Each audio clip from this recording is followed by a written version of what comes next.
A review of The Rights of Man 3, The Road to Kyoto, mod for Total War Shogun 2. Following my reviews of The Rights of Man for Empire and The Rights of Man 2 for Napoleon, I decided that it would be prudent to review the third mod in the Rights of Man mod series, The Rights of Man 3, The Road to Kyoto for Total War Shogun 2. The design philosophy of this mod is very similar to that of the previous two modifications, trying to make the gameplay mechanics deeper, both on the campaign map and in battles. Of course, another important feature of all the Rights of Man mods is that they strive for historical accuracy, while preserving the feel of the vanilla game. The Rights of Man 3, The Road to Kyoto, definitely does all of this, and is probably the mod in the series that introduces the most radical changes to the base game, since the changes here are definitely more immediately visible than in Empire or Napoleon. Those games, despite their historical issues, did not need as many extensive changes. Shogun 2, on the other hand, does need significant changes in order to be more historical. While Shogun 2 Vanilla is an excellent game and is the most well-done vanilla Total War game that I enjoy quite a bit without any mods at all, it definitely has more historical issues than Empire and especially Napoleon. The most noticeable changes in the Rights of Man 3 are to the tech tree, unit rosters, and building chains. Every Total War game has a large degree of abstraction in order to make the game feasible as a Total War game. However, when comparing the abstraction of a game like Empire or Napoleon to Shogun 2, you can definitely see that Shogun 2's combat is far more gamey. Now, I'm not knocking their design decisions here. It's a great game. It's just not very historical, especially in terms of the battle system. Having units like Yari Ashigaru or Bo Ashigaru or Katana Samurai just doesn't really make any historical sense for the period. This basically goes for almost all of the units in Shogun 2. Since the Rights of Man series always has been about increasing the historicity of the game, they had a larger task ahead of them here due to the design of Shogun 2 as opposed to Empire or Napoleon. The combat in the Rights of Man 3 feels very different compared to vanilla Shogun 2. The battles in vanilla Shogun 2 are fast and furious, though I felt that the pace of combat in vanilla was good. It just wasn't quite as fast as the original Rome Total War, which I feel is way too fast, and I feel they found a good balance, creative assembly that is. It was just a tad too fast, perhaps, and the Rights of Man 3 definitely slows things down and rebalances the game in this regard.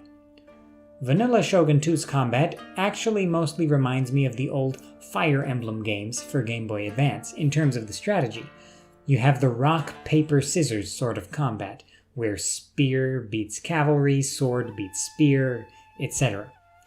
These were the fundamentals of combat in Shogun 2, and they still are. However, things have been made more historical. Katana infantry has been replaced by more appropriate units, such as Daisho samurai that have bows and swords. Since during the Sengoku period, katanas were basically secondary weapons, and there really weren't samurai simply armed with a katana.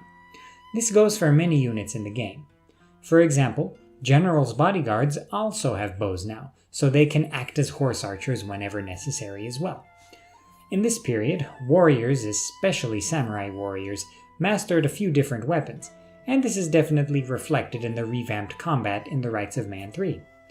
The rock, paper, scissors combat has also been toned down a bit. It isn't completely eliminated, but the advantages have been reduced, especially in regards to Yari units against cavalry. While Yari units will still beat cavalry no problem, the reduced bonus at least allows for the greater utilization of cavalry against these units from the flanks. The range of gunpowder units has also been increased, which I think is a very nice change. Additionally, generals' bodyguard units are less fragile, which is actually a change I appreciate for Shogun 2. Since I am a big fan of vanilla Shogun 2, I wouldn't say that all of these changes make the game significantly better or more fun, but if you felt like the Shogun 2 combat was too fast and perhaps unfair in certain aspects, then you will appreciate these changes very much. In terms of the campaign map gameplay, things have also been changed up. In the vanilla game, as most factions, it was tough to get matchlock units to be useful until much later in the game, when they are already somewhat unnecessary. This is not the case in the Rights of Man 3. Just like in the mods for Empire and Napoleon, techs and buildings have been rebalanced, and I have to say that I really appreciate these changes. It makes the tech tree feel more important. Now you can recruit matchlock units much sooner in the campaign, so they can really make an impact. Combine this with the slower movement speed on the battle map, and they can be quite devastating. I really enjoyed using matchlock units in the vanilla campaign, and I do like the grind to actually get access to them, but their implementation in the Rights of Man 3 earlier in the tech tree makes them more relevant and less of a novelty. I definitely like the rebalanced tech tree quite a bit, and I feel like it makes more of a difference here than in Empire or Napoleon. One of the issues of Shogun 2 was in the lack of diversity in its units. While this lack of diversity is unavoidable, the Rights of Man 3 at least does add an AOR system that allows you to recruit specific unique units in certain regions, so that at least it does provide some local diversity, though the units are not that different from their generic counterparts. What the mod does provide is more choice in the game. There are now several different types of Yari units, Naginata Ashigaru, Katana Ashigaru, different types of matchlock and bow units. It's all good stuff. Additionally, you can now recruit mercenary matchlock Ashigaru from markets rather than from a Nanban trade port, which I find to be a good change. In terms of the graphics, there are new units and techs added, and the additional 2D graphics don't look out of place. As per usual, the Rights of Man 3 utilizes a blood and smoke mod, which looks very nice indeed, though I enjoyed the vanilla effects as well. In conclusion, I think the Rights of Man 3 is a great continuation of the first two mods. It rebalances the campaign and battle gameplay. It slows down the pace of the game and improves the immersion, since it is a lot less hectic than vanilla. It makes the unit rosters in the game more historically accurate and tones down the strict rock-paper-scissors formula of vanilla Shogun 2. And, most importantly, it makes the gunpowder units more relevant in its revamp of the tech tree and building chains. Most importantly, it does all of this while keeping the essence of the game intact.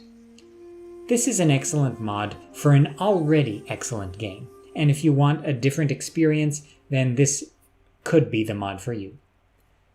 Thanks for watching! Please like this video and subscribe if you'd like to see more content about the historical Total War games and their mods. I'll see you in the next one.